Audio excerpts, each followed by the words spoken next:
Everybody in the UFC has the same goal: to become the champion. To hold a UFC belt is to be at the highest peak of the sport, and not only that, to have your name etched in the history book forever. That being said, there are some terrible fighters that have held the UFC belt, and I, Tony Has Died, am going to be going through the top 10 worst fighter to ever hold the belt. I'm not going to be just listing all women or all old head fighters, because then this video would be just completely useless and you would have no idea. I still want this video to be entertaining. I want y'all to know the people who I'm talking about. So it's going to be only famous people and relevant people. And yeah, if you like the video, like, subscribe, do all that YouTube shit. Thank you guys so much, and let's get straight into it. Number 10 on this list, we got Juliana Pena. Juliana Pena somehow is a two-time UFC champion, both by fluke and by robbery. So you look at Juliana Pena, she's 11-6 in the UFC, but in reality, she should be 10-7. Having someone that's a champion that has 10 wins and 7 losses is abysmal, and it just kind of shows the level of WMMA at this stage, right? Let's go and look at the elite resume of Juliana Pena, all right? Submitted by Kayla Harrison, right? Robs Raquel Pennington. So she should really be on a 3-fight losing streak at this point in her career as I make this video. She gets absolutely dominated, 50-44 by Amanda Nunes. Flukes Amanda Nunes win, all right? That's what she's known for, is fluking the win over Amanda Nunes. So then we go look at her record after this. She got choked out by Sarah McCann, who is, pretty sure she was 8-4 at the time they fought, and she's 14-7 now. And she got choked out by Jermaine Durandame, and she lost to Valentina Shevchenko. This woman was she's terrible. Juliana Pena is just completely and utter garbage. You watch her fight, she literally closes her eyes, walks forward while she's punching, and she's a 2-time champion in the UFC. So number 9, bro, the TikTokers are gonna get fucking pissed, bro. Anytime you hop on TikTok, man, send him to Randall Stan. 2-3 years, Randall Stan, forget, bro. This guy was a fucking marauder. And yeah, he was a UFC champion, bro. But let's look at his record in the UFC. He was 4-3 in the UFC. He's 4-7 in Pride. And he was 0-2 in Strikeforce. That is terrible. Especially his record in Pride, which he's known for his fights at Pride. Joe Rogan will be talking, he's like, dude, he knocked out Micro Filipio. Dude, he knocked out Crow Cop. Dude, shut up, Joe Rogan. Shut up. He was terrible. Kevin Randleman was fucking ass, man. He won his UFC belt off of a guy named Pete Williams. He beat Pete Williams, who is now 12-6. That's who he defeated to get his belt.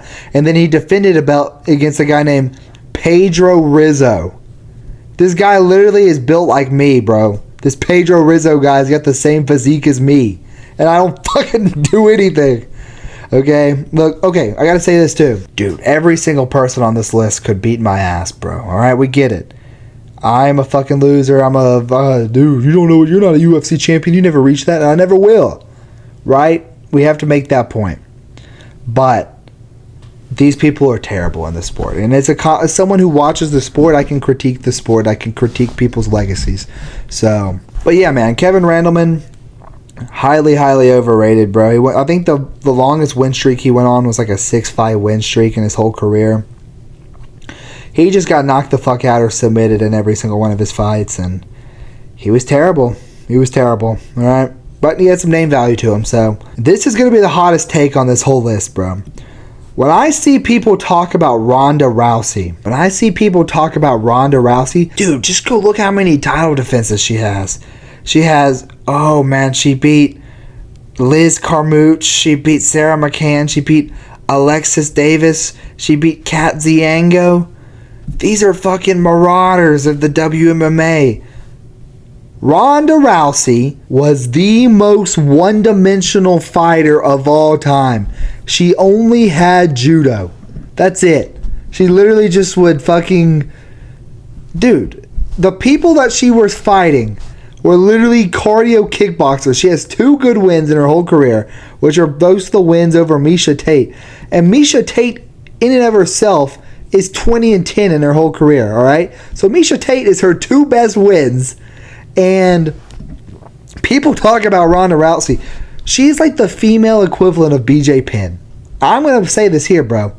Ronda Rousey, the 2 best people she fought, which was Holly Holm and Amanda Nunes, she got dominated by.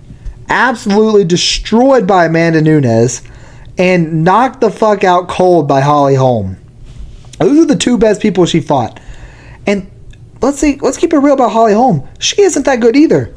So to get knocked out by her, and then she rage quit the sport. She goes, I just don't have it in me anymore. Because you got lapped, bitch. You got fucking lapped. Alright? Ronda Rousey is super overrated, bro. She can have fucking 6 title defenses or whatever she has, bro. She's literally fighting nobody. Like literal people that probably started training MMA like that year. And we're like, hey, you want to make a quick 20K? Come get knocked out by Ronda Rousey. Come get subbed by Ronda Rousey. Ronda Rousey was the first WMMA fighter to ever have skill. And then, not even, like, dude, she just wasn't good. Whenever she met someone that could, like, stuff her takedowns, she got destroyed. Are we really going to say that Sarah Kaufman, who is 22-5, is a really good win, man? Oh, yeah, man. She beat Sarah Kaufman, man. Like, that's one of her title defenses, bro. Say what you will about Juliana Pena, but at least she defended her title against, like, Kayla Harrison, or defended her title against Nunes, or fought against Pennington. And even though she lost all those fights, at least she fought them, bro. Ronda Rousey ran away from the fucking sport, bro. She ran away from the sport. And honestly, bro, fuck Ronda Rousey, because WMMA exists because of Ronda Rousey. And I hate WMMA. So this is what this rant is really about. Is that Ronda Rousey has wasted hours of my life watching WMMA. Watching people, throw some 1-2s at range, throw some head kicks at range, maybe smudge some grappling. This is all Ronda Rousey's fault. Dana said there will never be WMMA in the UFC until Ronda Rousey came along and it changed his mind on everything. Well, fuck you, Ronda Rousey, for being a pioneer. I don't want to watch this fucking bullshit, dude. Alright? Number 7 on the list. We got Michael Bisping. Now look, Michael Bisping, when I was talking about cardio kickboxers, that's what Michael Bisping was. Before he got to the UFC, he was a cardio kickboxer. And that's really all he was his whole career. He was just kind of a jobber, man. Like, he lost to basically everybody that was good coming up in his career. He lost to Rashad Evans, lost to Dan Henderson, lost to Wanderlei Silva, lost to Chael Sonnen, lost to Vitor Belfort, lost to Tim Kennedy, lost to Luke Rockhold, and yeah, he was just kind of like a jobber at middleweight, like he beat all the no names, he beat the CB Dolloways of the world, he beat the Brian Stans, he beat the Jorge Riveras, he beat the fucking bums of the UFC. When he's lost to Dan Henderson is literally one of the most brutal knockouts of all time. He got slept cold, and then Dan Henderson literally like Thor's hammer up in the air, fucking power slams his fist onto Michael Bisping. Yeah, I mean, he literally was just terrible. Like, he was a very mid fighter, all right? You watch Michael Bisping in any of his fights. He fought Anderson Silva. He literally got knocked out by Anderson Silva in their fight. Say what you will. It went to the scorecards. I still think that Anderson Silva should have won the decision. I still think Anderson Silva won that fight regardless. That's dumb on Anderson for not doing follow-up shots, jumping on the cage like he won. And that was dumb as fuck from Anderson, right? Herb Dean didn't stop the fight. That's on Anderson, right? So he flukes his way into the title shot against Luke Rockhold.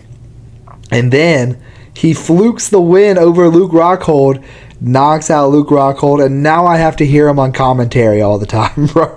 And then he'll just, anytime that he's on commentary and a fight reminds him of his career, he'll have to say, he'll be like, oh yeah, that fight reminded me of my fight with CB Dollaway, the way that it's, oh, that fight reminded me of Anderson Silva. My fight with Anderson Silva, that's what that fight reminded me of. Or, Bisping on commentary. But he then defends his belt against a fucking 45-year-old Dan Henderson, which was pathetic to the sport. Ducked Yoel Romero. Hey! And then George St. Pierre came back to the UFC. and choked him out, and then he lost to Kelvin Gastelum and retired. But yeah, man, Michael Bisping, good guy, but he's pretty mid. Number 6 on this list, we got Yair Rodriguez. Now, I know what you're thinking, bro. Isn't Yair Rodriguez an interim champion? Yes, he is. And I'm fucking counting it. Because Yair Rodriguez defeated Josh Emmett for his belt to win the fucking... to win the belt. He beat Josh Emmett. Come on, man. Come on, man. And now he's thinking about getting another title shot against Volk. This should have just been a number 1 contender fight. But they made this fight for a belt because Volk moved up to lightweight to fight Islam. So they needed to have a champion at 145. And they just made this a belt. And first and foremost, Josh Emmett shouldn't have even been fighting for a fucking interim belt in the first place, because he robbed Calvin Kattar. And then Yair shouldn't have been fighting for a fucking belt because his only win was against Brian Ortega, and that was a shoulder injury. That was like a fluke win, shoulder injury. And then he lost to Max Holloway a fight before. And he was super inactive up to that too. Fights Max Holloway in 2021, sits out for a whole year, fights Brian Ortega, wins it by fluke, and then he gets a fucking interim title shot. So yeah, I gotta put Yair Rodriguez as one of the worst interim champions. And not that Yair is a bad fighter. I mean, I think he's overrated as shit. Yeah, man, just the way that he got his interim belt is kind of ridiculous. So coming in at number 5 on this list, we got Carla Esparza, bro. Let me tell you, Joe Rogan was literally crying tears when Carla Esparza retired. I can't believe she's gone from the sport, man. The sport will never be the same without Carla Esparza. Fuck that, man. Fuck that shit, dude. Carla Esparza fucking is terrible. She's a fucking 2-time champion as well, I'm pretty sure. Yeah, she is. She got a fucking title shot against Rose Namajunas in her debut. And then she beats Rose Namajunas again for the belt in the worst fight of all time, which all UFC fans agree. Rose Namajunas versus Carla Esparza 2, the worst fight of all time, and that's how she won the belt. At number 4 on this list, we got Jermaine Randamie. All right, listen. Jermaine Randamie was the first ever 145-pound champion, okay? So, she was literally so she won her fight against Holly Holm, but she landed punches after the bell in 2 rounds, and the ref didn't take a fucking point. And the fight was boring and controversial. A lot of people thought that Holly should have won via disqualification because of all the extra shots she landed after the bell. And soon after that, she refused to fight Chris Cyborg because she's like, dude, Chris Cyborg's a PED cheat. Even though that was literally the only other fucking fighter in the division. So she refused to fight Chris Cyborg and got fucking stripped of the belt, bro. So that was her entire title reign. And she beat Holly Holm via controversial decision. And then she fucking vacated the belt. So then she moves back to 145 at some point and gets slapped by Amanda Nunes. You look at the rest of her career, I guess she beat Raquel Pennington, and that's pretty nice. And that's about it, bro. That's the only thing she ever did. She beat Juliana Pena too. So she beat Raquel Pennington and she beat Juliana Pena. But besides that, super inactive, vacated the belt, probably won the belt in a controversial decision. I'm not going to talk about this bitch much longer, but I was doing research in my video and people were saying, she's up there, man. You got to put her up there. All right, she's up there, man. Coming in at number 3 on this list, we got Matt Serra. Matt Serra defeated George St. Pierre via fluke. He got his title shot against GSP off of the Ultimate Fighter. Beat a guy that was 22-12 to get his shot against GSP. He won that fight via split decision, and he knocked out GSP. When GSP talks about his fight against Matt Serra, he literally is like, I was nervous before every single fight except for the fight against Matt Serra. And of course, there is the one fight that I got knocked out in. So, I guess George St. Pierre just underestimated Matt Serra's abilities. Matt Serra knocks out GSP, wins the belt, and then after that, he got knocked out by GSP, and then he went on a 1-3 fucking run in the UFC and got cut. So, yeah, man, he fluked the belt off of GSP. Then he lost to GSP. He lost to Matt Hughes. He lost to Chris Little. Guess he beat old-ass Frank Trigg, but probably one of the worst, fighters in UFC history, man. Not fighters, but, this guy lost to fucking Dean Thomas, bro. Like, this is one of fucking BJ Penn's best wins. Honestly, we should throw BJ Penn on the list. I'm just kidding. Listen. Yeah, man. Matt Serra was just fucking terrible. Let's keep it a buck, bro. Like, he fluked the belt. And, he's a much better coach. I'll give him some positivity, all right? He's a much better coach for Marab and Aljo than he is a UFC fighter. So I'll give him that. And number 2, we got the greatest fighter of all time for 25 minutes. We got Cody No Love. Cody Garbrandt is terrible. And he always was terrible, all right? He beat a Dominic Cruz coming off like a 2-year layoff, coming off a fucking horrific injury. He beat him. He got outstruck every single round, but he dropped Cruz in 3 of the rounds. He started doing some emotes in the cage. His run to the title was not very good either. He beat Marcus Brimage. He beat Thomas Almeida. And then ever since that moment where he beat Dominic Cruz, he's been fucking terrible ever since. I think he's like 7-3. I went 3-7, where he beat Asuncao, he beat Brian Kelleher, and he beat Trevin Jones. But every single other person he's fought, he's lost to, bro. He lost to TJ, Pedro, Font, Kai Kara, Davidson Figueiredo, and now he lost to Ronnie Barcelos. Do we have to even question if Cody Garbrandt was even ever good? Like, he's literally just aura farming. You know what I mean? Like, he'll do his little emotes. And honestly, I'm getting tired of this shit, man. I'm just getting tired because I like Cody. He seems like a cool guy. I want to cheer for him, bro. But it comes to the point where he's doing emotes in the cage, and it's like, you need to be trying to win instead of fucking emoting. He's 9-7 in the UFC. He's terrible, all right? Cody Garbrandt is ass, bro. He's probably the worst champion of all time. If it wasn't for the guy who we have in the number 1 spot today, Jamal Sweet Dreams Hill. Jamal Hill was never my friend, alright? Listen, man. At one point in time, I felt like Jamal Hill was a good fighter, bro. Like, I feel like at one point in time, I see Jamal Hill, and I'm like, he basically went on a crazy win streak in the UFC. He has one loss to Paul Craig, which was by fluke. You got to get that generational Paul Crook. Who the fuck is Paul Crook? We got to get that generational Paul Craig fluke in every once in a while. And then he beats Glover Teixeira in a very strange situation for him to get the belt. So Yuri beat Glover. Glover is no longer the champion. Yuri hurts himself in training, tore his shoulder. He vacates the belt. They do a vacant title fight against Jan Blachowicz and Magomed Ankalaev. The fight ends in a draw.